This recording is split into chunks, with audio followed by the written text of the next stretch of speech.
Assalamualaikum warahmatullahi wabarakatuh. Perkenalkan, nama saya Naufal Handika Putra dengan NIM 22310559 dari kelas 5C. Kali ini saya akan membahas tentang apa itu higien madu, lebah madu, bagaimana cara lebah bereproduksi, cara menghasilkan madu dan madu. Oke, langsung aja.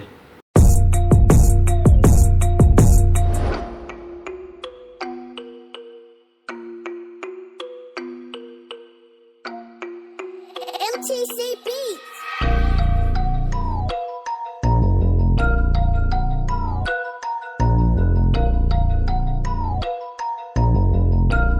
Oke, untuk pembahasan pertama kita masuk dalam higien madu.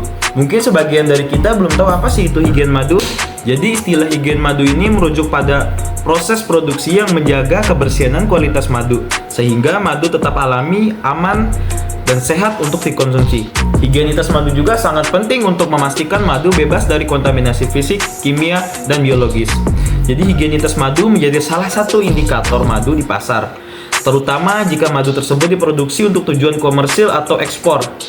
Madu higienis biasanya mendapatkan sertifikasi dari lembaga pengawasan pangan.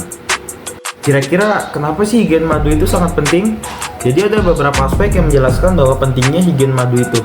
Yang pertama itu untuk mencegah kontaminasi bakteri seperti Clostridium botulinum, terutama pada madu yang diberikan kepada anak-anak di atas usia dari 1 tahun. Yang kedua, mempertahankan sifat alami madu seperti enzim, vitamin, dan mineral. Yang ketiga, mengurangi risiko fermentasi yang bisa menyebabkan madu rusak dan berbau asam. Jadi dengan memastikan kebersihan madu yang dihasilkan tidak hanya lebih aman untuk dikonsumsi, tetapi juga memiliki daya simpan yang lebih lama tanpa risiko fermentasi atau kerusakan. Konsep inilah yang sangat diperhatikan dalam produksi madu untuk kebutuhan komersial atau ekspor, karena madu yang higienis memenuhi standar kesehatan dan kualitas pangan yang ketat. Next.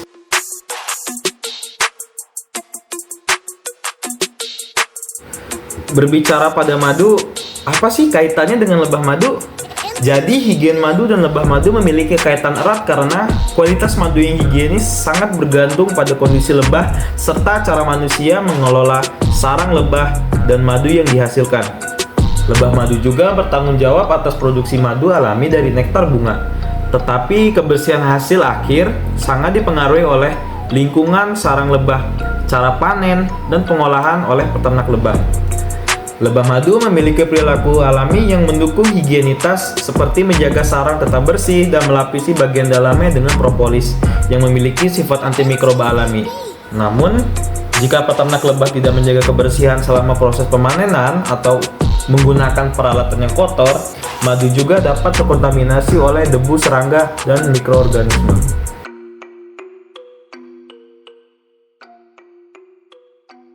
Nah, selama ini kan kita cuma tahu madu nih, dan madu itu dihasilkan oleh lebah madu. Nah, jadi saya akan jelaskan secara umumnya apa sih itu lebah madu.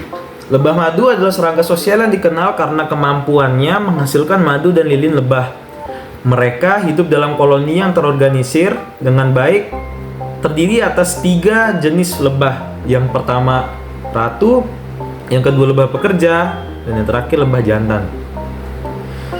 Ratu lebah bertugas bertelur dan memastikan kelangsungan hidup koloni. Sementara lebah pekerja yang semuanya betina bertanggung jawab atas berbagai tugas seperti mencari nektar, merawat larva, menjaga sarang, dan memproduksi madu.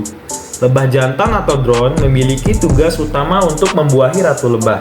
Nah, lebah madu sendiri mengumpulkan nektar dari bunga yang membawanya kembali ke sarang. Di sana, nektar diolah melalui proses biologis dan disimpan dalam sel lilin untuk menjadi madu.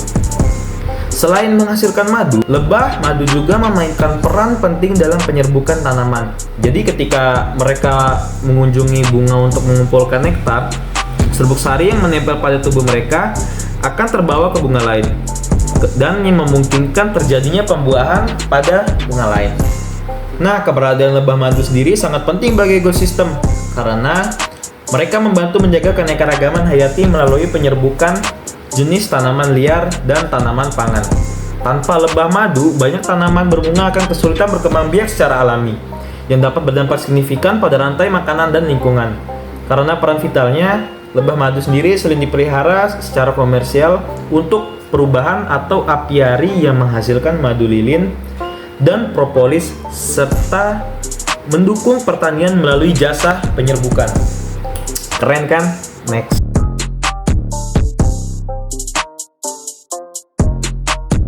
Nah, ngomong-ngomong tentang jenis lebah. Jadi saya akan memaparkan 3 jenis lebah yang saya jelaskan tadi. Oke, lanjut. Lebah madu itu hidup dalam koloni yang terstruktur, terdiri atas 3 jenis lebah dengan peran yang berbeda. Ratu lebah, lebah pekerja, dan lebah jantan. Setiap jenis memiliki fungsi yang spesifik dan penting bagi kelangsungan hidup koloni. Pertama, ratu lebah. Ratu lebah adalah satu-satunya lebah betina yang mampu bertelur secara produktif dalam koloni. Tugas utamanya adalah bertelur dan menjaga kestabilan koloni melalui pelepasan feromon. Dalam sehari, ratu lebah dapat bertelur hingga 2000 butir. 2000 butir. Terutama pada musim berkembang biak. Feromon yang dihasilkan ratu juga berfungsi untuk mengatur perilaku lebah pekerja dan menghambat perkembangan ovarium pada lebah betina lainnya. Sehingga hanya ada satu ratu yang dominan di setiap koloni. Selanjutnya, lebah pekerja.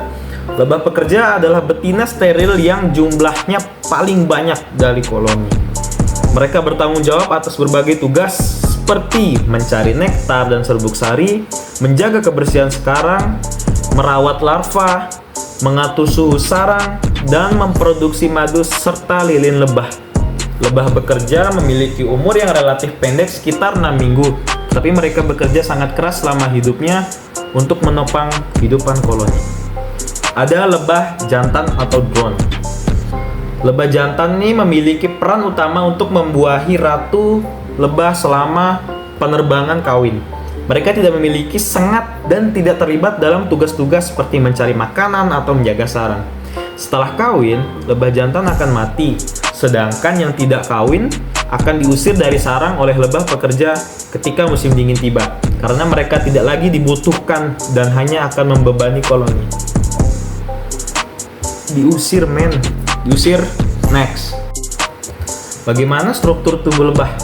Nah, struktur tubuh lebah itu terdiri dari 3 bagian utama, yaitu kepala, toraks, dan abdomen. Masing-masing bagian memiliki organ dan fungsi yang penting bagi kelangsungan hidup lebah. Lanjut yang pertama, kepala.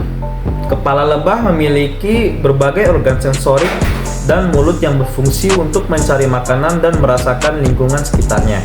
Beberapa bagian penting dari kepala lebah, yang pertama adalah mata majemuk, yaitu 2 buah mata besar yang tersusun dari ribuan lensa kecil. Memungkinkan lebah itu melihat berbagai warna termasuk ultraviolet. Ini berguna untuk mengenali bunga dan mencari sumber nektar. Terus kedua, mata sederhana atau oceli. 3 mata kecil di atas kepala membantu lebah mendeteksi cahaya dan bayangan. Yang ketiga, antena. Sebuah pasang antena yang sangat sensitif berfungsi sebagai alat perabaan dan penciuman. Antena ini membantu lebah mengenali aroma, bunga, dan berkomunikasi dengan lebah lain. Lalu mulut. Mulut adalah bagian yang terdiri dari rahang atau mandibula yang digunakan untuk mengunyah atau mastikasi lilin dan menangani material, serta probiosis atau lidah yang panjang yang digunakan untuk mengisap nektar dari bunga. Kedua, toraks. Toraks adalah bagian tengah tubuh lebah, tempat melekatnya sayap dan kaki. Toraks juga berperan penting dalam pergerakan lebah yang terdiri dari sayap. Sayap lebah memiliki 2 pasang sayap yang digunakan untuk terbang. Sayap depan lebih besar daripada sayap belakang, dan mereka dapat bergerak cepat dengan frekuensi hingga 230 kali per detik saat terbang. Kaki. Lebah memiliki 3 pasang kaki. Kaki depan dilengkapi dengan organ pembersih antena, sementara kaki belakang pada lebah bekerja memiliki keranjang kecil atau corbicula yang digunakan untuk membawa serbuk sari. Yang ketiga, abdomen. Abdomen itu adalah bagian belakang tubuh lebah yang berisi organ reproduksi, organ pencernaan, dan sengat. Beberapa bagian penting abdomen meliputi kelenjar lilin, terletak di bagian bawah abdomen lebah pekerja yang menghasilkan lilin yang digunakan untuk membangun sarang. 2. Kelenjar madu. Kelenjar madu sendiri berfungsi untuk menghasilkan nektar menjadi madu. Lalu sengat. Sengat itu digunakan untuk pertahanan pada lebah pekerja dan ratu lebah. Sengat ini mengandung racun. Lebah pekerja akan mati setelah menyengat karena sengatnya ditinggal mangsa, kulit mangsa. Jadi kalau kita perhatikan, kalau misalnya kita disengat lebah, biasanya kan ada yang menempel pada kulit kita setelah disengat. Jadi faktanya ternyata sengat itu hanya bisa digunakan sekali oleh lebah, karena pada sengat itu dia langsung gabung pada bagian abdomen daripada lebah. Jadi setelah dia menyengat, maka lebah bekerja akan mati. Terakhir ada spirakel, lubang-lubang kecil pada sisi abdomen yang digunakan untuk bernapas.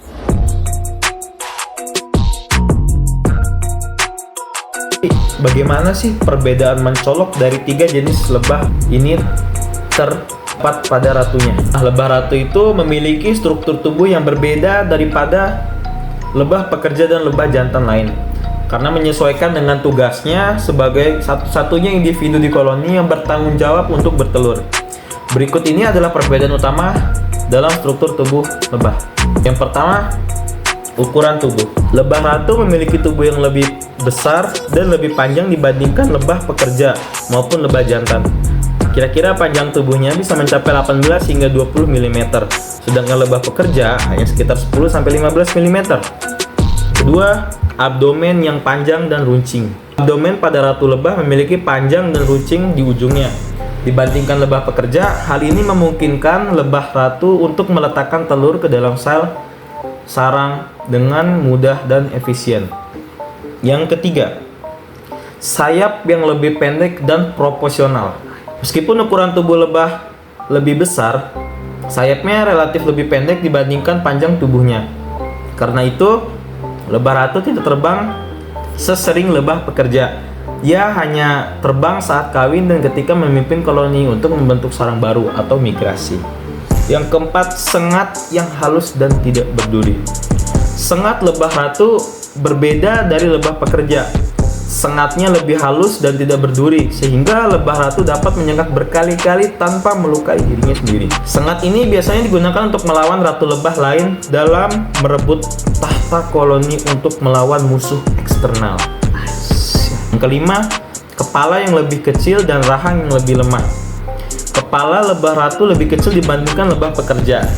Dengan rahang atau mandibula yang kurang kuat, ia tidak memiliki tugas mengunyah lilin atau membangun sarang. Mulutnya hanya digunakan untuk mengkonsumsi royal jelly, yaitu makanan khusus yang disediakan oleh lebah bekerja. Kelenjar feromon. Lebah ratu memiliki kelenjar khusus di tubuhnya yang menghasilkan feromon ratu, yaitu zat kimia yang mengatur perilaku lebah pekerja dan menjaga keharmonisan koloni. Feromon ini mencegah lebah bekerja berkembang biak dan membantu koloni mengenali keberadaan ratu. Yang ketujuh, organ reproduksi yang berkembang sempurna. Perbedaan paling signifikan adalah organ reproduksi lebah ratu yang berkembang sepenuhnya. Lebah ratu memiliki ovarium yang sangat besar, mampu menghasilkan ribuan telur setiap hari. Ini adalah fungsi utama lebah ratu dalam koloni. Wow. Tidak memiliki keranjang serbuk sari. Tidak seperti lebah bekerja lain, lebah ratu tidak memiliki korbikula atau keranjang serbuk sari di kakinya, karena ia tidak bertugas mengumpulkan serbuk sari atau nektar. Jadi perbedaan-perbedaan ini membuat lebah ratu itu sangat unik dan spesial. Berbeda secara fisiologis dari lebah pekerja dan lebah jantan.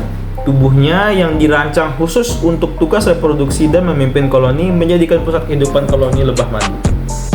Next, bagaimana sih cara lebah bereproduksi? Lebah bereproduksi melalui proses kawin antara lebah ratu dan lebah jantan atau drone. Proses reproduksi ini memiliki tahapan dan mekanisme yang unik. Jadi, yang dirancang untuk memastikan kelangsungan hidup dan pertumbuhan koloni lebah. Pertama, 1. Pemilihan lebah ratu. Produksi dimulai dengan pemilihan larva atau calon ratu oleh lebah pekerja. Larva ini akan diberi makan terus royal jelly, makanan khusus yang akan kaya nutrisi sehingga berkembang menjadi lebah ratu yang sempurna secara reproduksi. Yang kedua, penerbangan kawin. Setelah dewasa, ia akan melakukan penerbangan kawin yaitu nuptial flight di luar sarang. Lebah ratu terbang tinggi di udara dan melepaskan feromon seksual untuk menarik lebah jantan dari berbagai koloni. Biasanya penerbangan kawin ini berlangsung beberapa kali dalam beberapa hari pertama kehidupan ratu. Yang ketiga, kawin di udara. Lebah jantan yang tertarik akan mengejar dan mencoba membuahi ratu. Selama proses kawin, lebah jantan memasukkan sperma ke dalam kantung, yaitu spermasea di tubuh ratu. Setelah kawin, lebah jantan akan mati karena organ reproduksinya tertinggal di tubuh ratu. Dapat kawin dengan beberapa lebah jantan dalam satu penerbangan kawin untuk mengumpulkan cukup sperma yang akan disimpan seumur hidupnya. Lalu, yang keempat ada peletakan telur. Setelah penerbangan kawin selesai, lebah ratu kembali ke sarang dan mulai bertelur dalam sel-sel lilin yang dibangun oleh pekerja. Ratu mampu bertelur hingga 2000 butir per hari pada musim yang baik. Telur yang dibuahi akan berkembang menjadi lebah betina yang bisa menjadi lebah pekerja atau lebah ratu baru, tergantung pada jenis makanan yang diberikan kepada larvanya. Selanjutnya, telur yang tidak dibuahi akan berkembang menjadi lebah jantan atau drone melalui proses yang disebut partogenesis, di mana lebah jantan lahir dari telur tanpa pembuahan. Yang kelima ada perkembangan larva. Jadi setelah 3 hari, telur menetas menjadi larva yang diberi makan oleh pekerja. Larva calon pekerja diberi campur nektar dan serbuk sari, sedangkan larva calon ratu terus diberi royal jelly. Setelah kurang lebih 5-6 hari, larva akan menjadi pupa dan dibungkus dalam sel lilin. Keenam adalah metamorfosis dan kelahiran lebah. Setelah menjalani metamorfosis selama 7-14 hari, lebah dewasa keluar dari sel lilin.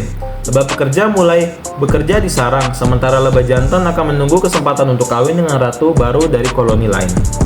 Lebah memiliki sistem reproduksi yang kompleks, di mana hanya lebah ratu saja yang dapat berkembang dan bereproduksi, sedangkan lebah pekerja tetap steril dan bertugas mendukung kehidupan koloni.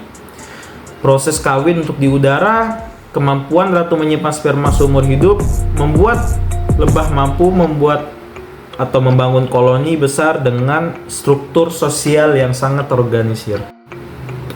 Oke, next. Bagaimana cara lebah menghasilkan madu?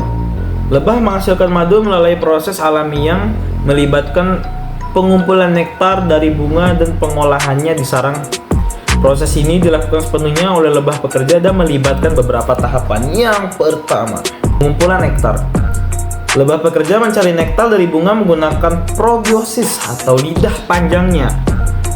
Nektar disimpan di dalam kantung madu atau honey stomach, yaitu kantong khusus di tubuh lebah yang berbeda dari saluran pencernaan. Dalam perjalanan kembali ke sarang, enzim di dalam madu mulai mengurai gula kompleks dalam nektar menjadi gula sederhana seperti glukosa dan fruktosa. Yang kedua, pemindahan nektar ke lebah lain. Setibanya di sarang, lebah pekerja yang mengumpulkan nektar memindahkan ke lebah pekerja lainnya melalui proses tropaleksis atau transfer cairan mulut ke mulut. Proses ini terus menguraikan nektar dengan bantuan enzim-enzim seperti invertase yang ditambahkan oleh lebah. Yang ketiga, penyimpanan dalam sel lilin. Setelah diproduksi atau diproses oleh beberapa lebah pekerja, cairan nektar yang sudah mulai berubah menjadi madu diletakkan di dalam sel lilin pada sarang. Namun pada tahap ini nektar masih mengandung kadar air yang tinggi, sekitar 60-80%, sehingga perlu dikurangi agar madu tidak cepat rusak. Yang keempat, penguapan kadar air. Lebah bekerja mempercepat proses penguapan kadar air dengan mengepakkan sayap mereka, menciptakan aliran udara yang menyebabkan mengurangi kadar air sekitar 17 hingga 20% kadar air rendah.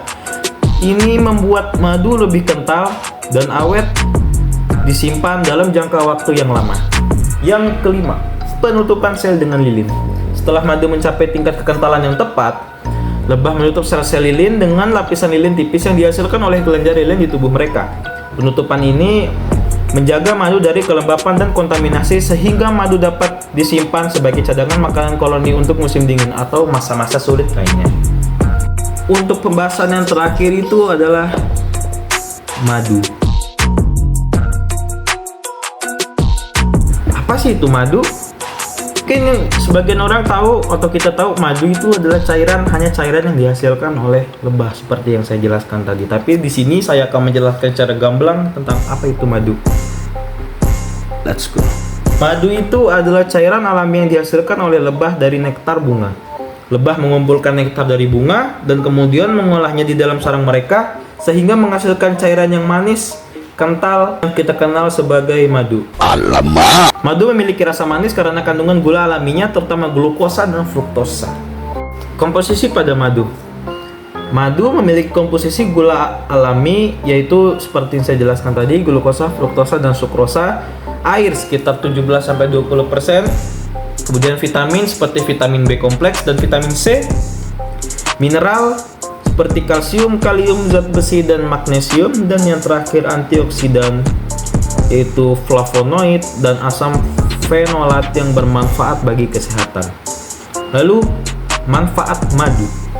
Sumber energi alami. Gula alami dalam madu cepat diserap oleh tubuh dan memberikan energi secara instan.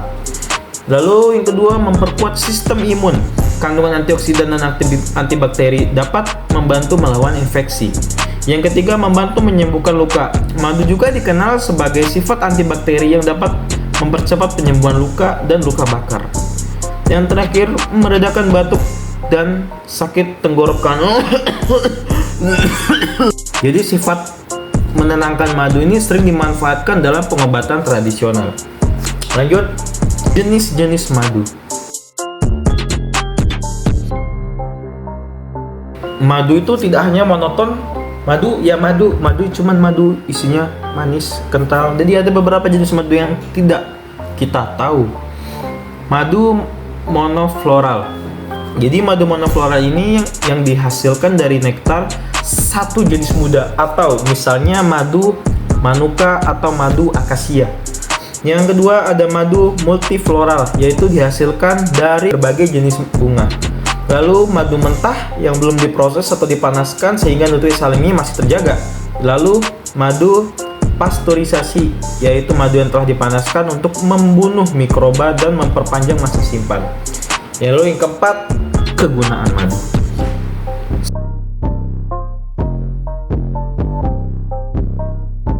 Kegunaan madu biasanya digunakan sebagai bahan pemanis alami dalam makanan dan minuman, bahan alami perawatan kulit karena sifatnya yang melembabkan dan mengandung antioksidan. Yang ketiga, pengobatan tradisional untuk berbagai penyakit ringan seperti flu, radang tenggorokan, dan luka. Lalu bagaimana sih pengolahan madu yang baik? Nah, pengolahan madu yang baik ini mencakup beberapa tahap, mulai pengumpulan nektar oleh lebah sehingga siap dikonsumsi. Proses ini dapat dibagi menjadi dua bagian utama, yaitu proses alami oleh lebah dan proses pengolahannya oleh manusia. Proses alami oleh lebah ini seperti pengumpulan nektarnya. Lebah pekerja mengumpulkan nektar dari bunga menggunakan lidahnya yang panjang dan menyimpannya di kantong madu khusus dalam tubuhnya. Yang kedua, pengubahan nektar menjadi madu. Nektar yang terkumpul di dalam kantong madu bercampur dengan enzim yang dihasilkan oleh lebah. Enzim ini mengubah nektar menjadi cairan dengan kadar gula yang tinggi. Yang ketiga, penyimpanannya yang di sarang.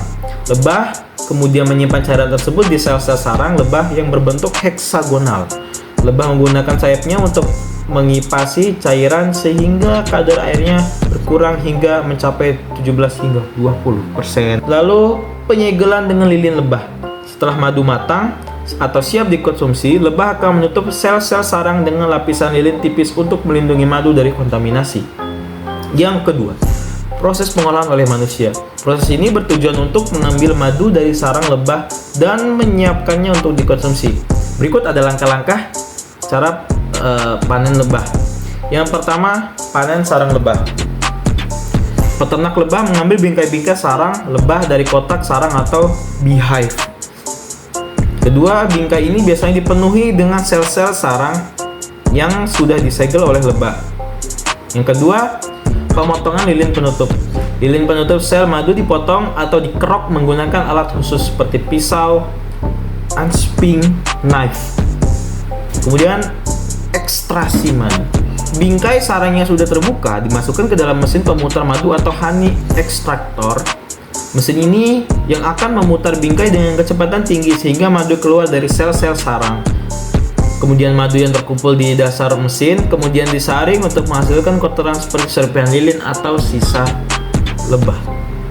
Keempat, penyaringan madu. Madu mentah yang baru diekstrak akan disaring lagi menggunakan kain saring atau filter khusus agar lebih bersih dan jernih. Lalu yang terakhir ada pengemasan. Setelah disaring, madu siap dikemas dalam botol atau wadah steril. Beberapa produsen juga memiliki untuk memproses madu lebih lanjut atau seperti pasturasi sebelum pengemasan. Jadi kira-kira seperti itulah langkah-langkah dalam memproduksi madu yang tidak kita ketahui. Untuk prosesnya sendiri sangatlah rumit karena untuk menjaga mutu dari si madu agar tetap bersih, menyehatkan. Yang terakhir ini kesimpulan. Jadi madu ini adalah cairan alami yang dihasilkan oleh lebah dari nektar bunga dan memiliki berbagai manfaat bagi kesehatan. Proses pengolahan madu memerlukan langkah-langkah yang higienis untuk memastikan kualitasnya tetap terjaga.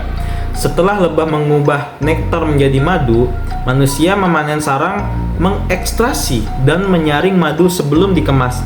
Dalam setiap tahapan pengolahan, kebersihan sangat penting agar madu tidak terkontaminasi oleh kotoran atau mikroba yang dapat merusak kualitasnya. Penggunaan alat-alat yang bersih dan penyimpanan yang tepat juga turut memastikan madu aman dikonsumsi dan tetap mengandung nutrisi alaminya. Baik, sekiranya itu saja ilmu singkat yang dapat saya sampaikan. Lebih dan kurangnya mohon maaf. Wassalamualaikum warahmatullahi wabarakatuh.